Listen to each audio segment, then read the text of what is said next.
आज हम लोग बात करते हैं एक इंटरेस्टिंग टॉपिक पर। तो मैं ऐसे ही बैठकर सोच रहा था कि जो हम लोग रोमन न्यूमरल्स लिखते हैं, जिसमें आई, आई एक्स, ट्रिपल आई, एक्स ऐसे लिखते हैं, तो 1 2 3 4 5 6 7 8 9 10 तक लिखते हैं। तो 10 के बाद भी है ये। तो कभी आप लोगों ने सोचा है कि इसके अंदर ज़ीरो कैसे आता है? मतलब ज़ीरो को आप रोमन न्यूमरल्स में कैसे लिखते हैं? तो कभी भी आप ढूंढोगे तो आपको समझ में नहीं आएगा, क्योंकि ज़ीरो वहाँ पर है ही नहीं। भारत के लोगों से जब हम लोग बात करते हैं तो हम लोगों को मालूम रहता है कि ज़ीरो जो है वो भारत ने खोजा था या आर्यभट्ट ने खोजा था। उसके बाद जाकर उन लोगों को ये पता चला कि ज़ीरो क्या होता है और ज़ीरो को किस तरह से कहाँ पर यूज़ करना है। अब इसके बाद में और ज़्यादा डिटेल में गया तो मैंने सोचा कि इनके नंबर्स को ये लोग बोलते कैसे हैं, किस तरह से डिफाइन करते हैं। जो ग्रीक है, रोमन्स हैं, उस ज़माने में क्या भाषा बोलते थे। तो आप लोग जैसा कि जानते हैं, मोनो मतलब वन होता है, डाई मतलब टू होता है, ट्राई मतलब थ्री होता है। ऐसे ही फोर को कुछ बोलते हैं, फाइव को कुछ बोलते हैं, जैसे पेंट होता है, हेक्स होता है, ऐसे ही सेप्ट होता है। तो इस तरीके से उनकी गिनती चलती है। अब ये वाली चीज़ को जब मैं सोच रहा था तो उसी समय में एक और इंटरेस्टिंग टॉपिक आया, वो आया कैलेंडर का। तो आप लोगों को एक बहुत ही मज़ेदार बात आज मैं बताने वाला हूँ कैलेंडर के बारे में। जो हम लोग ये बोलते हैं कि साइंस सारा जो है वो बाहर से आया, जो कैलेंडर सिस्टम है जो बाहर से आया। तो आप लोग देखिए, जो रोमन्स हैं, जैसा कि मैंने आपको अभी बताया कि वहाँ पर वो ज़ीरो का यूज़ नहीं करते थे। तो पहले उन लोगों के पास क्या है, कोई काल गणना भी नहीं थी। तो काल गणना नहीं थी तो सिर्फ 10 महीने वो लोग प्रयोग करते थे। उन्होंने किसी तरीके से भारत की नकल करके कहीं से ये पता लगा लिया था कि हमको महीने का सिस्टम डालना है, तो 10 ही महीने थे। तो 1 से लेकर 10 तक महीने थे। अब 1 से लेकर 10 तक महीनों का कुछ कुछ नाम था। तो उसमें जो है, अचानक से जब ये चल रहा था एक बहुत ही अनसाइंटिफिक तरीके से चलने वाला सिस्टम, वहां पर एक राजा आए, जूलियस सीजर। अब जूलियस सीजर जब आए तो बोले मेरा मंथ भी डालो बीच में, तो 1 जुलाई जूलियस सीजर के नाम पर बीच में घुसा दिया गया। अब जब जुलाई घुसा दिया गया तो जूलियस सीजर के नाम पर, तो जूलियस सीजर ये बोले कि मेरा महीना जो है वो सबसे बड़ा होना चाहिए। तो जूलियस सीजर ने अपने महीने में 31 दिन डाल दिए। अब उसके बाद एक राजा आया जिसका नाम था अगस्तस। अब अगस्तस नाम का एक राजा आता है रोमन में। वो बोलता है कि मेरा महीना भी इसके अंदर अब मुझे डालना है, क्योंकि जूलियस सीजर का डाला। तो अगस्तस का एक महीना बीच में जबरदस्ती फिर से घुसा दिया गया, जिसका नाम था अगस्त। अब अगस्तस ने बोला मेरा महीना, क्योंकि जूलियस सीजर मुझसे महान नहीं था, मैं भी उतना ही महान हूं, तो मेरा महीना भी 31 का होना चाहिए।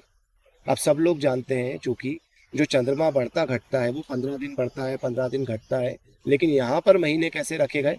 31 दिन का, 31 दिन का। जूलियस सीजर और अगस्तस के कारण जुलाई और अगस्त 31 31 दिन के हो गए। अब 31 31 दिन के तो हो गए, बीच में घुसा दिए गए महीने थे।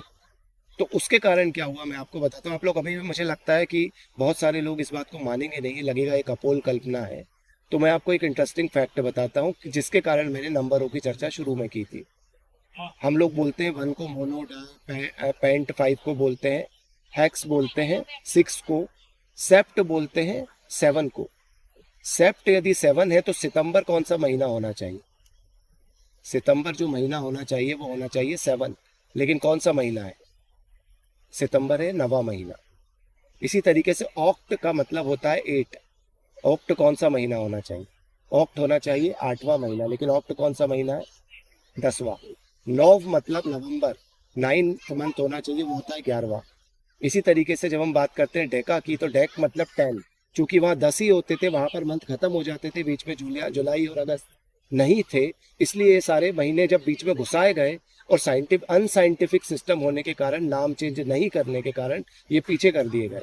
अब पीछे करने के बाद हम इतनी ज्यादा मूर्खतापूर्ण चीजें आज भी कर रहे हैं। सितंबर को हम 9वें नंबर पर गिन रहे हैं, ऑक्ट को हम 10वें नंबर पर गिन रहे हैं, नौवा नवंबर को हम गिन रहे हैं 11वें नंबर पर, दिसंबर डेका को हम गिन रहे हैं 12वें नंबर पर। तो उनकी मूर्खताओं के कारण हम लोग ये सारी की सारी बेवकूफियां कर रहे हैं। इसमें एक और इंटरेस्टिंग चीज आपको बताना चाहता हूँ। जो मैंने कही थी कि इनने 30 के महीने को 31 और कहीं पर कुछ कर दिया था, जिसके कारण इन लोगों ने क्या किया, जो वो 365 दिन का, इनको धीरे धीरे जब पढ़ाई करते गए पता चला कि वो चक्र है, और 365 1/4 उसके तरीके से जो है वो चक्कर जो है पृथ्वी सूर्य के लगा रही है, और उससे भी थोड़ा सा ज्यादा कुछ होता है। तो उन लोगों ने उसको जो काटने के लिए फरवरी में धीरे धीरे 4 साल में वो एक दिन नया ऐड कर दिया। अब मान लो ठीक है, 365 और 6 घंटे के हिसाब से आप अगर करते हो गणना, तो 4 साल में एक दिन आ जाता है। लेकिन जो पृथ्वी चक्कर लगाती है वो 365 दिन 6 घंटे और कुछ मिनट के हिसाब से लगाती है। अब जब हिंदू जो कालगणना होती थी उसमें चैत्र वैशाख ये सब जो होते थे हमारे महीने, तो भारतीय कालगणना के अंदर एक अधिक मास होता था।